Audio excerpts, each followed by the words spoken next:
السلام الله عليكم ورحمة الله وبركاته حبايبي من طلاب وطالبات الصف الأول الثانوي. أهلا وسهلا بيكم في فيديو جديد نستكمل فيه شرح أحداث قصة تريجر آيلاند. النهاردة إن شاء الله ميعادنا مع شرح شابتر 9. وطبعا الناس اللي موجودة معايا أصلا على القناة عارفين إن إحنا بنشتغل مع بعض بنسل ونوت بوك. محتاج معاك ورقة أو كراسة وقلم كمان عشان تكتب الملحوظات وتدون أي نوتس بتحتاجها. ولو أنت أول مرة تشرفني سبسكرايب للقناة. لو جاهز يلا بينا نبدأ الفيديو. بالله عليكم اعملوا لي سبسكرايب ولايك، وقبل ما تخرجوا من الفيديو قولوا سبحان الله. باي. Chapter 9. Jim Hawkins. It was very hot and I was thirsty. The trees were near now, but before I could feel happy, I saw the Hispaniola sailing around. I was so thirsty that I didn't know whether I would be happy or sad if the pirates found me. I watched the Hispaniola and saw that it went east, then west, then stopped.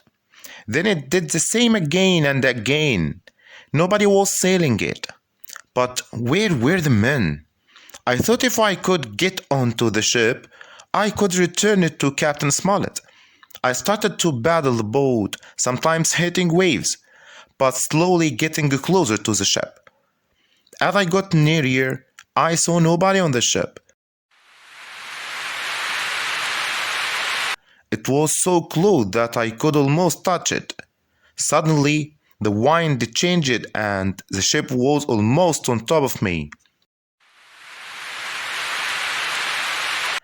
I held onto a rope and the side of the ship just before it hit my little boat, which went under the waves. So I found myself on the Hispaniola with no other boat to save me. I climbed up onto the deck, which seemed empty. The wind blew and the sails moved to the right, and then I saw them. Hans and the man he was fighting, I thought they were both dead. But then Hans said weakly, "Water!" I went downstairs. Then the pirates had broken all the cupboard doors when they were looking for the map, and the floor was dirty with sand and mud from the island. I found some water and some food, which I put in my bag, and I went back to give the water to Hans.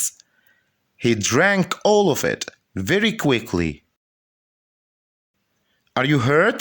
I asked him. "With doctor I will be fine," he said. "And where have you been?" "Well, I have decided to take the ship, so you must now call me captain," I said. He looked at me angrily, but he also looked very ill. "Also, Mr. Hans, we can't have this flag on the ship," I said, and then I went to take down the black pirate flag. Hans looked at me, and then he said, "You will want to go to the island." "Won't you, Captain Hawkins? Let's talk." "That's a good idea," I agreed.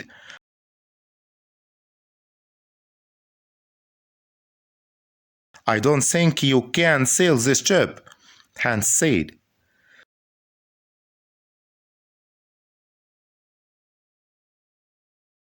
"So if you give me food and a drink and help me with my wound, I will help you, okay?" I said. "But I'm not going back to where the ship was before. We are going to the north of the island."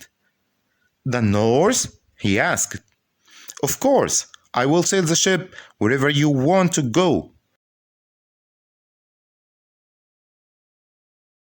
So I agreed to help him. I found a bandage to put on his wound, and I also gave him some food and some more water. He soon looked better. He told me how to sail the ship.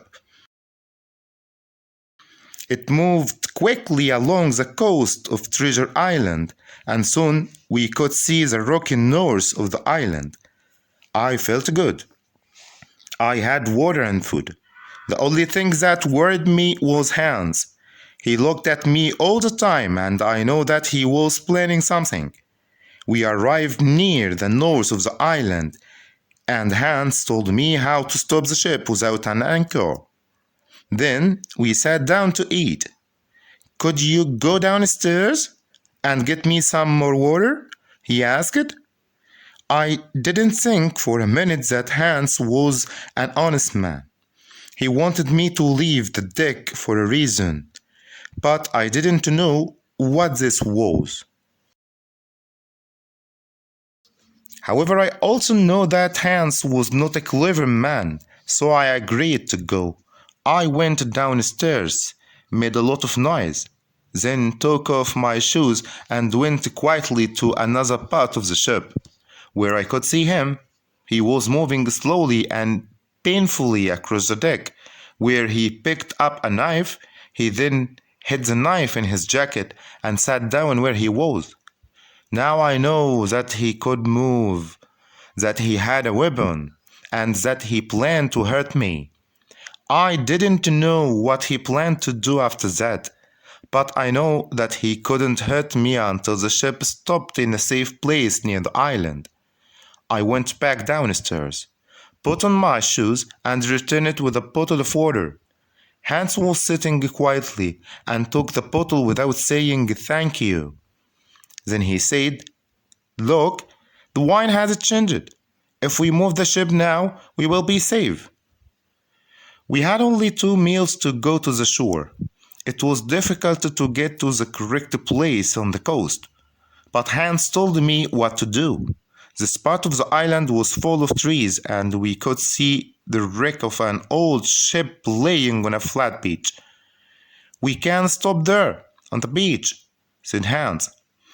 I steered the ship slowly onto the beach, where it stopped with a low noise. I was so excited to arrive back at the island that I forget to watch Hans. I suddenly turned round, and there he was standing with a knife in his hand. I cried out and he jumped at me. I moved quickly to one side and he fell on the deck. Before he could stand up again, I took a gun from my jacket. However, the gun was wet from my journey and it didn't work. I was very angry with myself. I was surprised at how fast he could move with the wound in his leg. As he ran towards me, I got ready to run away from him again, and he stopped. I remembered the game that I used to play with my friends in Black Hill Cove, when one of us would try to catch the other. I was always good at this game, and I thought I could easily run away from this older pirate with a bad leg. At that moment, a wave hit the Hispaniola. When the ship moved, we both fell over, and I nearly fell onto Hans. Before he could stand, I decided to climb up the mast of the ship. Up in the sails, I had time to repair my gun, and soon it would be ready to fire again. Hans looked at me, and he saw my plan. He too started to climb the sails, but he could only climb slowly because of his bad leg. Before he was near me, I had the gun ready. "If you come any closer, Mr. Hans, you will be dead." He stopped, and I could see he was thinking about what he could do. "You're clever, Jim Hawkins," he said. "You have won." I started to laugh, thinking I was clever, when suddenly he threw something at me. His knife flew through the air and hit me in the shoulder. I was so surprised that without knowing how my gun fired, Hans gave a cry and fell down into the sea. I never saw him again. The knife passed through my shoulder into the wood of the mast, so I couldn't move. It hurt badly. It took a long time before I could think. When I finally looked at the knife, I saw that it only went through a small piece of skin. It was not difficult to take out. I climbed back onto the deck and found a bandage for my wound. I was now alone on the ship and it was nearly dark. I quickly took down all the sails I could reach and jumped down into the shallow water. I walked onto the sand, leaving the Hispaniola half on the beach and half in the water.